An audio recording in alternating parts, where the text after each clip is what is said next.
Hello students, I'm Dr. Anita Pandey from Sri Shankaracharya Mahavidyalaya Jinwani Bhilai, and today I'm going to take a lecture on motivation. So let's first have an introduction about this very important management concept, that is motivation. So motivation is the word derived from the word motive, which means needs, desires, wants or drives within the individuals. It is the process of stimulating people to action to accomplish their goals. In the work goal context, the psychological factors stimulating the people's behavior can be a desire for money, success, recognition, job satisfaction, or teamwork, etc. So, this word motive has given birth to motivation. Now, motive is all about what you want to achieve in life, right? Every person has different needs, desires, their own aspirations, and that is where the word motive comes into play. Now, motivation is all about making people want or desire to accomplish a goal, to reach that goal, and for that, they automatically then have to take steps and measures to reach that goal. And what are these motives? So, to be precise, they depend a lot on psychological factors. Like some people want a lot of money, they want to be rich. Some people want fame. Some people are after no, they want to get awarded, they want to be recognized for their work. Some people want job satisfaction, they want a job which matches both with their profession and their qualification. Some people want to work in good organizations. They have a target organization that yes, I want to be there someday. So one of the most important functions of management is to create willingness among the employees to perform in the best of to the best of their abilities. So the motivation is all about creating willingness amongst the employees. When you are willing to do some work, when you're taking interest in that work, then you will do that work very nicely. You will, if even if you encounter some problem, you will look at many and perhaps even creative ways to solve that problem, and that work will be done, if not perfectly, then in a very better manner. Similarly, if you are not willing or if you don't want to do some work and someone just implements on you, thopna jisko bolte hain, then you won't at all be interested. You will do that half-heartedly, and maybe that won't work. That work won't be up to the par, right? So therefore, the role of a leader is to arouse interest in the performance of employees in their jobs. So that is why the leaders are important, because it is a very important skill for a leader to have this motivation skills. They need to be able to arouse the interest of their employees in performing or achieving their goals. Now, motivation. So now let's learn about Maslow's need hierarchy theory. Now, Maslow's has divided the psychological needs in a pyramid in 5 aspects, and has given it a pyramid form, and it is known as Maslow's need hierarchy theory. Now, Maslow has proposed this theory, and the first is physiological needs. Now, suppose a person is very poor, right? So, what will be his first requirement? His first requirement will not be name and fame for himself, but food, cloth, shelter, pure drinking water, etc. for himself, because these are the basic needs of an individual. They need to his survival and maintenance, the maintenance of his human life, right? So these are basic needs, the physiological needs. He won't run after, yes, I should be very famous, when he doesn't even have food to eat, when he doesn't have water to eat, when he doesn't have a place to sleep, right? So the first need is physiological need, and that is why it is at the bottom of this hierarchy. After those physiological needs are fulfilled, then comes safety needs. So these needs are also important to human beings. Everybody wants job security, protection against danger, safety of property, etc. So once your physiological needs are fulfilled, when you have food, water, shelter, then you will search for security. You want a job that which will ensure that yes, you will get steady income. You want protection against danger. You don't want to live in open, right? You won't want to live in open. You'll seek a shelter. You'll want to have your own house where you can be protected against these dangers. Then comes social needs. So once the first two needs are fulfilled, comes social need, and this is all about the need to emerge from society.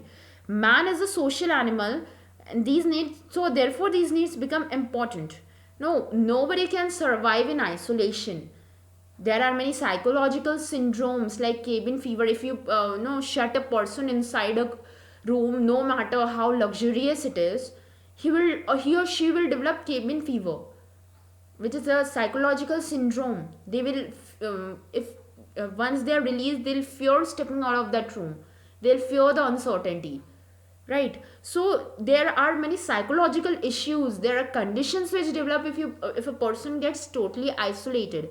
So of course, man is a social animal, and once his physiological and safety needs are fulfilled, he wants to emerge in society. He wants to be known, not necessarily very famous, but he wants to be known in the locality that he lives in, or maybe the workplace where he works, his workplace.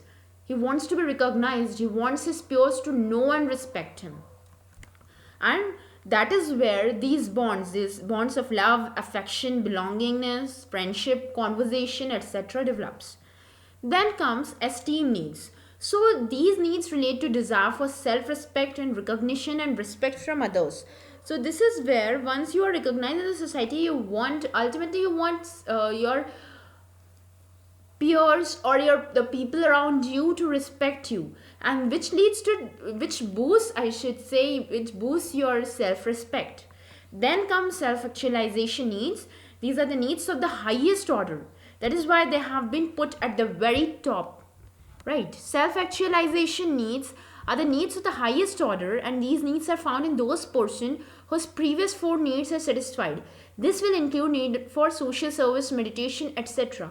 Not self actualization need should be seen with a philosophical perspective, because once you have attained all your goals, or I should say material goals, for both money, recognition, name, fame, etc., you are in a very top position. Like the people like Ambani's, or Azim Premji, or Jeff Bezos, right? These kind of people, they are at the topmost position that they can reach. And now they are the people who will go after this self-actualization need. They'll want to have some time, perhaps some time to themselves, to give time to their hobbies, do meditation, or maybe do some social goods, social services. So these are self-actualization needs. So now let's understand importance of motivation.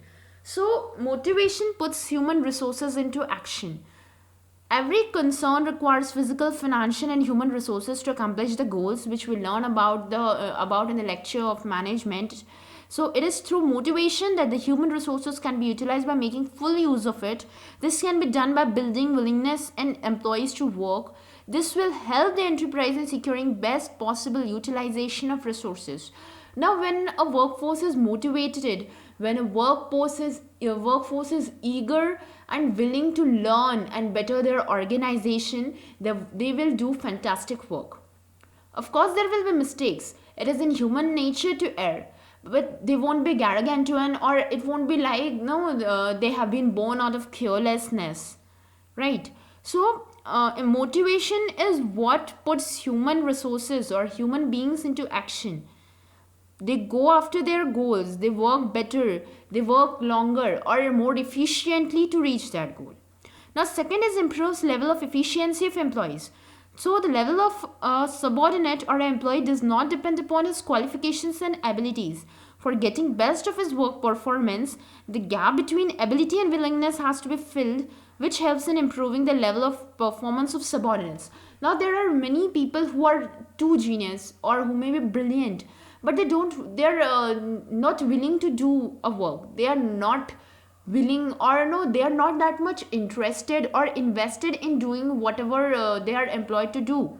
So motivation is what fills the gap between your ability and your between your ability and your willingness, which has to be filled anyhow. Without motivation, a whole organization can crumble if the employees get demotivated or not, or they're reluctant to work. So improving level of efficiency of employee will result into increase in productivity. Of course, productivity will increase, more products and better quality products will be produced, reducing cost of operations. There won't be any carelessness, so or no, there won't be any wastage of resources. There will be optimum utilization of resources because employees are performing at their best. So it will automatically reduce cost of operation and improves overall efficiency. Of course, when the entire process gets streamlined, your efficiency will naturally improve. Now, third is leads to achievement of organizational goals. Now, motivation along with other functions goes on streamlining the entire process, the entire function and operation of an organization. Goals can be achieved if coordination and cooperation takes place simultaneously, which can be effectively done through motivation. Now, coordination and cooperation are very important. If one department is going in one direction and the other department is going in the other direction, then the organization will reach nowhere, right? And cooperation, similarly, coordination and cooperation are very important. People need to be willing to work with each other. Even if there are conflicts, because of course when four people are working together, there will be conflicts, differences of opinion, etc. So cooperation is also important and coordination is also important. And how is this developed? It is through motivation, it is through leadership, right? Then fourth is builds friendly relationship. So motivation is an important factor which brings employee satisfaction. This can be done by keeping into mind and framing an incentive plan for benefit of employees. Now, why is it said that the work culture in Tata is very good? It is very employee friendly. Why is it said? Because the leadership of that company or that organization is that way. They keep in mind the motivation of their employees. They ensure that their employees are not dissatisfied, because ultimately, even if you have a lot of money, you have a lot of resources in the form of capital or fixed assets, land, building, property, etc. But if your employees are not motivated or dissatisfied, then they won't put in their best effort. And when they don't put in their best efforts, all that resources will go to waste, because they will get wasted either on quality, or there will be quality or quantity issues, your targets won't be met, etc. Now last is leads to stability of workforce. Now stability of workforce is very important from point of view of repetition and goodwill of concern.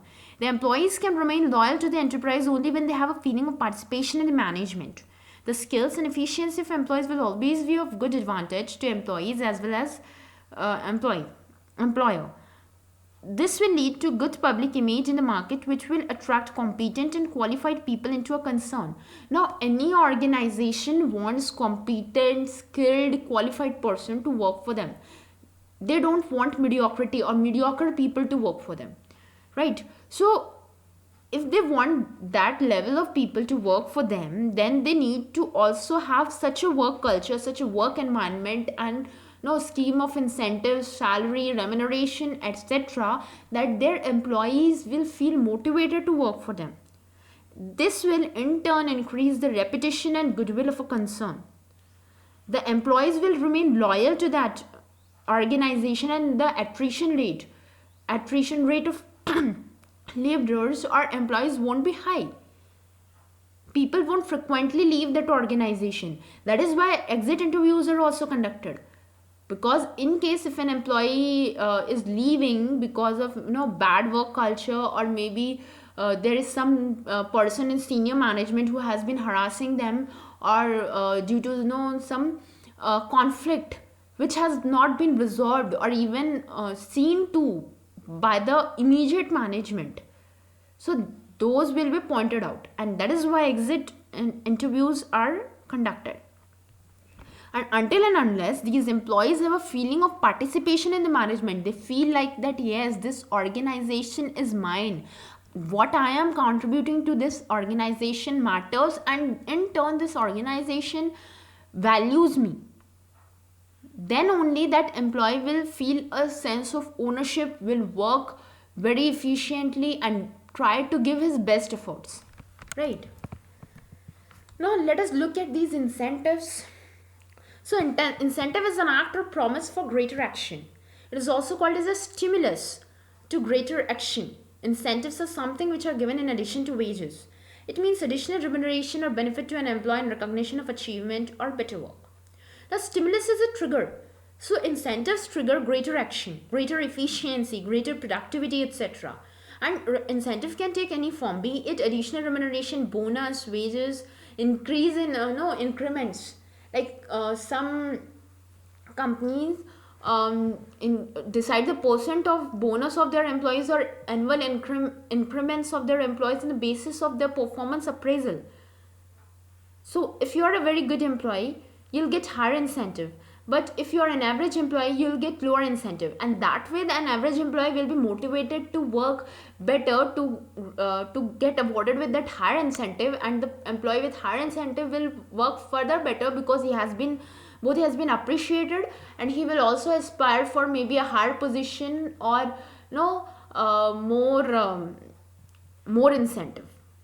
So the need of incentives can be many: to increase the productivity, to drive arouse the stimulus work, to enhance commitment to in work performance, to psychologically satisfy a person which leads to job satisfaction, to shape the behavior or outlook of subordinates towards work, to inculcate zeal and enthusiasm towards work, to get maximum of their capabilities so that they're exploited and utilized maximally. Right? So these are the many different kinds of need for incentives, and every employee needs a different kind of incentive. The incentive system of an organization is a patchwork of fulfilling needs, be it psychological need or anything else of the employees. So these are the triggers. Now let's understand types of incentives. So management has to offer these following two types are broad categories, and then we'll later learn about two more types of categories of incentives.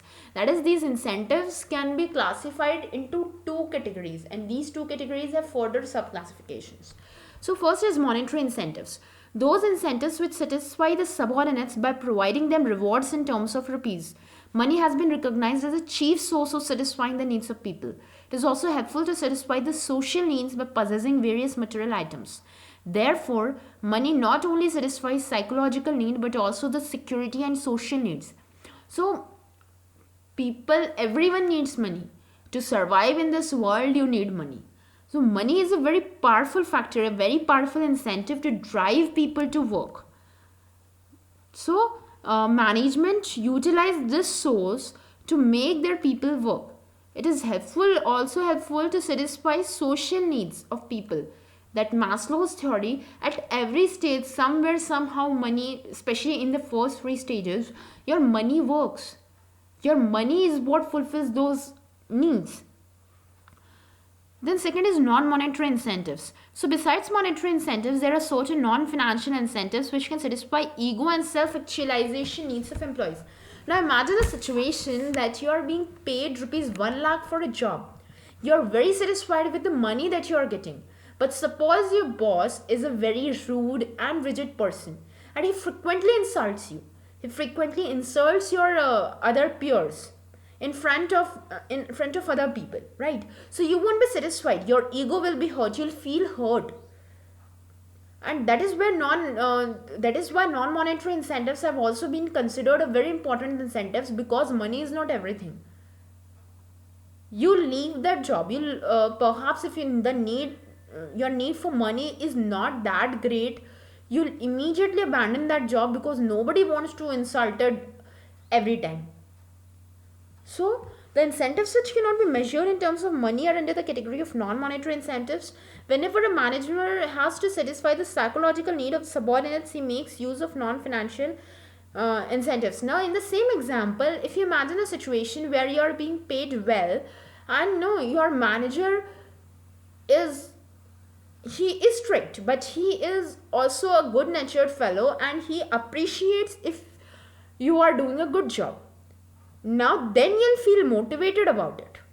motivated about doing your job properly. And even if he scolds you for some carelessness in your work, you will actually realize your mistake and not get angered on that scolding.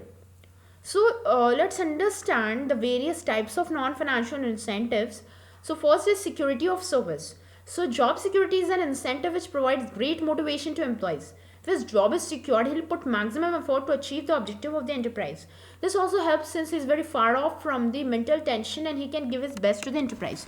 Now job security is very important in today's world because because it ensures your social security and monetary needs.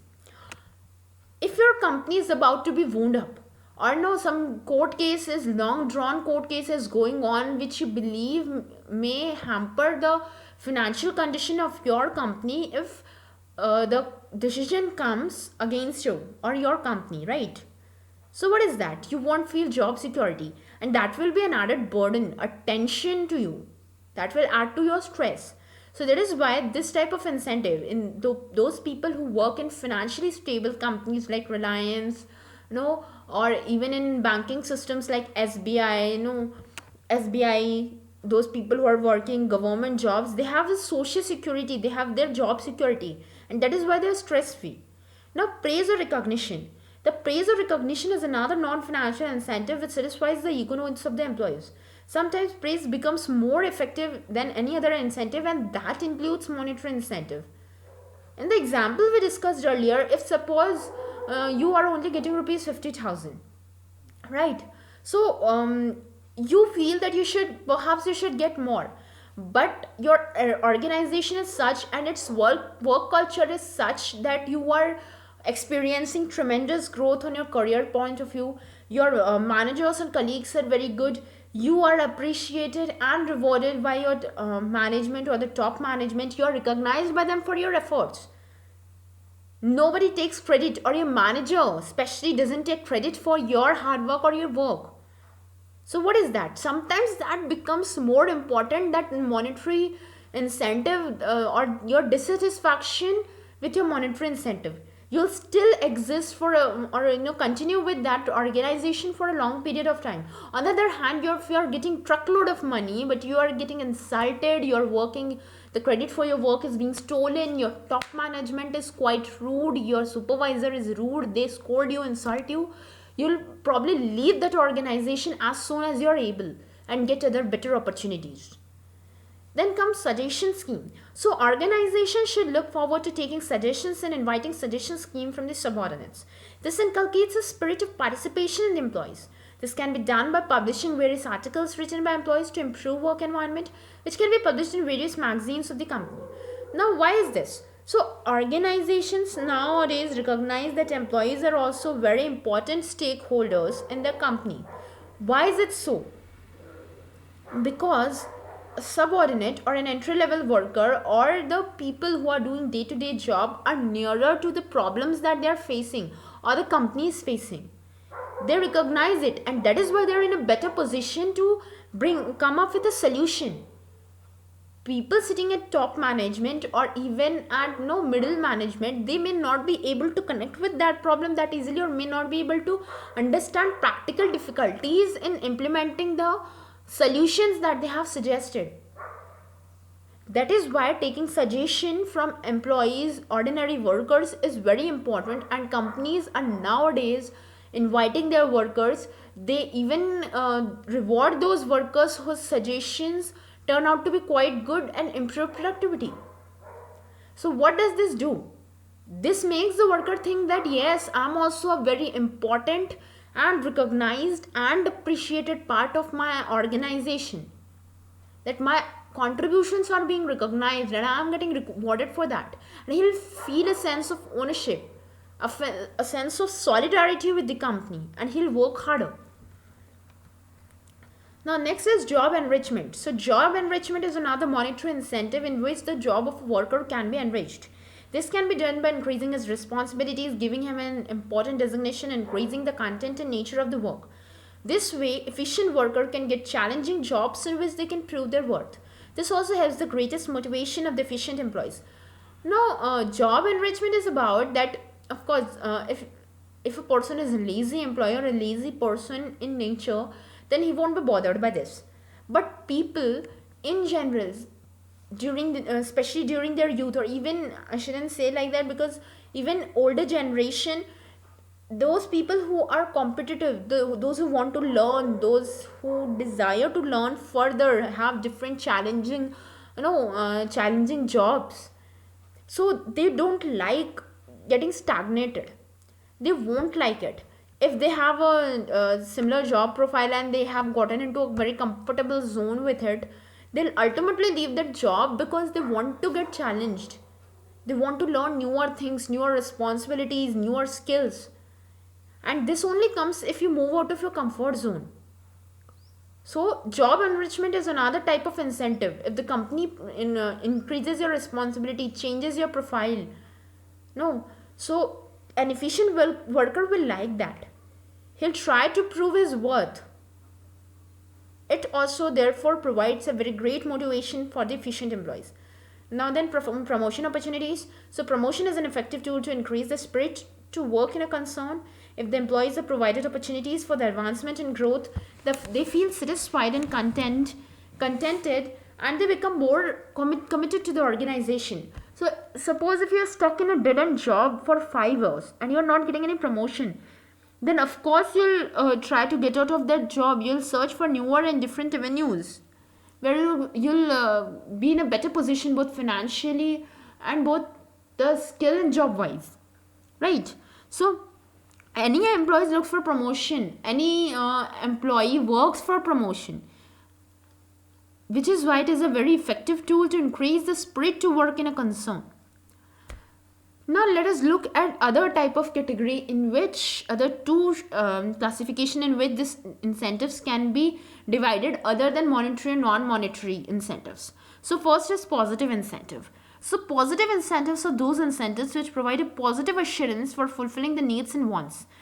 Positive incentives generally have an optimistic attitude behind, and they are generally given to satisfy the psychological requirements of employees. For example, promotion, praise, recognition, perks, and allowances. It is positive by nature. If you are getting awarded for your job, either through monetary aspects like bonus, no salary increments, or you are getting services like no company has given you a car with a chauffeur, you are getting a well equipped, well furnished house from the company. So what is that? Those all are positive incentives. You are getting something from your company and you'll feel the desire to work for that company. On the other hand, negative incentives are those whose purpose is to correct the mistake or defaults of employees. The purpose is to rectify mistakes in order to get effective results. Negative incentive is generally resorted to when positive incentive does not work and psychological setback has to be given to employees. It is negative by nature. For example, demotion, transfer, fine, penalties. Now, if positive motivation is not working, if a person is a lazy employee or careless and he causes frequent accidents, frequent breakdown to machines, and no even scoldings or telling off is not working on him or her, and positive motivation like bonus etc also don't motivate him or her to work properly, then negative incentives comes into play, where he may be either be put on probation, he may be demotivated from his position, he may be transferred to another unit, another smaller unit, to maybe a remote area. Then comes fines, penalties, he may be penalized for the machine which broke down due to his carelessness. So those things happen, and these are negative incentives. They also work just as strongly as positive incentives, right? So I hope you understood this topic. This was all for incentives. So thank you.